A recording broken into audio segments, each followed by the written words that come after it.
Vamos ver o que mais... Nossa, tem muita mensagem. Vamos lá, o Gustavão mandou aqui, ó. Gustavo mandou R$20. Salve, salve família. Daniel poderia explicar melhor a relação dos sunitas com os xiitas e, consequentemente, com Israel? Pais e sunitas e xiitas poderiam se unir contra Israel? Esses caras lidam bem uns com os outros? Não mesmo. Claro que não. Esses caras não conhecem. Eles não lidam bem nem com eles mesmos. O cara acorda já dando tapa na própria cara. Então, assim, a gente tem uma impressão que o xiita é o mais radical, mas os sunitas são altamente radicalizados também. E aí eu vou dar um exemplo dessa galera, contando um pouco dessa historinha geopolítica, né? O que acontece? É sempre uma guerra por procuração. Quando a gente pensa na Revolução Islâmica no Irã, é a Rússia patrocinando essa parada. Vou dar um exemplo mais cultura pop para quem é um pouquinho da nossa idade. Rambo 2. Rambo 2? Não, Rambo 3. O 1 é ele voltando do Vietnã, o 2 é ele de volta no Vietnã, o 3 é ele no Afeganistão. Então ali você vê que não é uma guerra do Afeganistão com os Estados Unidos ou com a Rússia, ou com a Rússia. É uma guerra Estados Unidos-Rússia que está acontecendo dentro do Afeganistão. Os Estados Unidos querem se vingar da derrota que eles tiveram no Vietnã para a Rússia e tomar o Vietnã de volta para o controle norte-americano. A gente sabe que o Vietnã é um país muito importante, não só nas rotas, mas também tem gás natural e tal. Então, se a gente olha os conflitos do Oriente Médio, não como uma briga entre Irã e Iraque, por exemplo, mas uma briga entre Estados Unidos e Rússia por procuração, fica muito mais fácil de entender. Vou dar um exemplo. E é claro que os Estados Unidos e Rússia vão explorar essas diferenças entre sunitas e xiitas para eles brigarem entre si, né? Fortalecer de um lado a presença americana na região e, por outro lado, enfraquecer a região, porque a região está completamente dividida.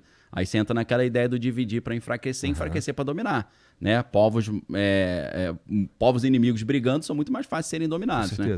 Então, o que acontece? Em 1978, a Rússia patrocina essa revolução islâmica com a Ayatollah, a gente conhece como Khomeini, mas lá eles falam Khomeini, né? Então eu vou falar Khomeini só para a galera entender o que a gente está falando.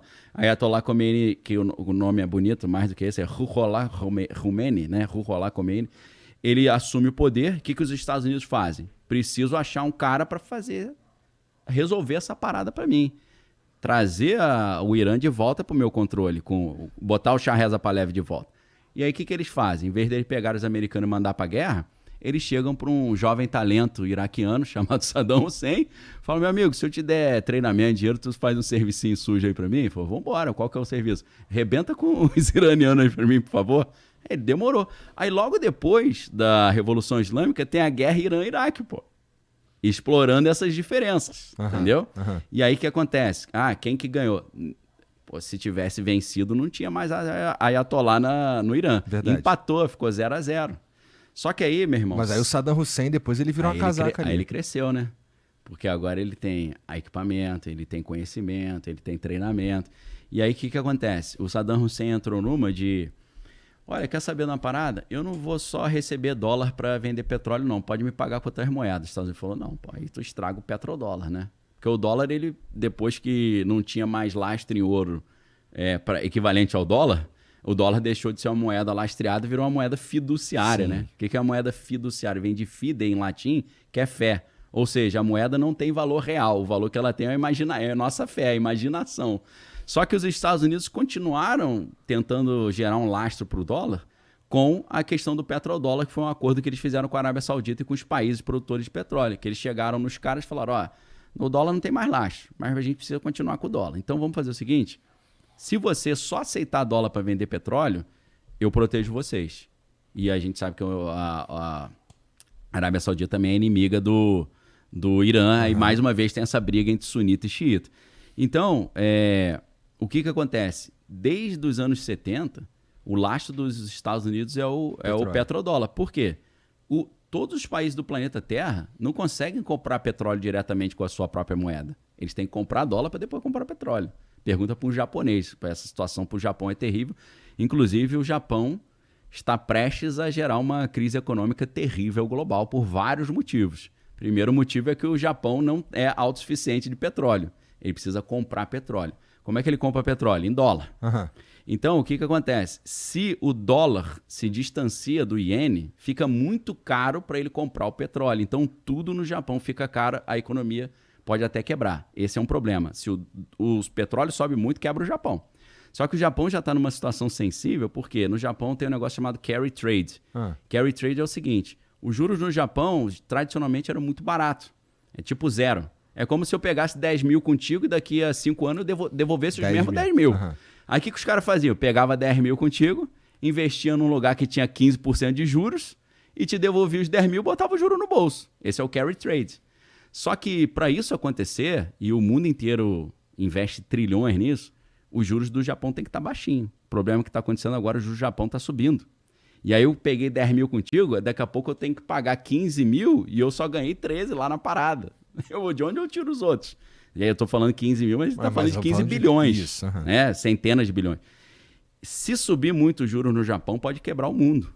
Porque o cara vai chegar pro Japão e falar, pô, não tenho, cara, e agora? Como é que eu vou fazer? Agora complicou, né, irmão? Você não vai me pagar? Não comigo não, meu irmão. Entendeu? Tem bastante problema acontecendo no mundo, né?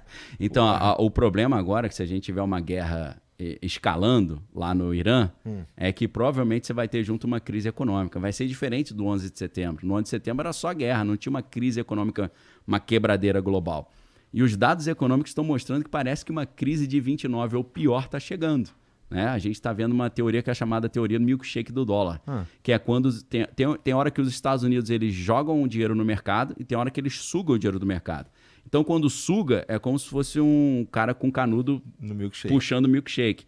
Então, os Estados Unidos estão fazendo isso agora. Eles estão sugando o dólar no mundo, o dólar está ficando escasso, então a gente tem uma crise de liquidez no mundo. Não tem mais dinheiro circulando. Isso aí, meus irmãos, junto com o carry trade no Japão, para quebrar o mundo, não demora muito, tá?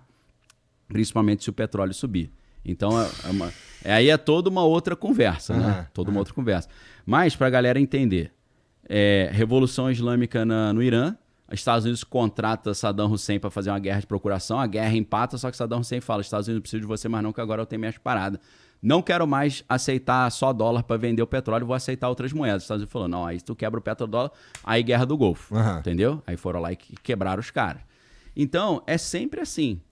Quando teve a Revolução Russa, em 1917, os Estados Unidos falaram, isso é um problema, né? Eles estão tomando conta da Europa, Segunda Guerra Mundial. Aí, quando nos antecedentes da Segunda Guerra Mundial, o que os Estados Unidos fizeram? Precisamos de algum maluco para conter o avanço da União Soviética. Acharam um alemão loucaço chamado Adolfinho, Adolfinho Asqueroso. E aí o Senado americano patrocinou o cara, na pessoa de um senador chamado Prescott Bush. Se você pegar e botar no Google assim, Prescott Bush Hitler, você vai chegar a uma matéria do The Guardian, que você vai entender toda a história do motivo pelo qual os Estados Unidos patrocinaram o Hitler para destruir a União Soviética.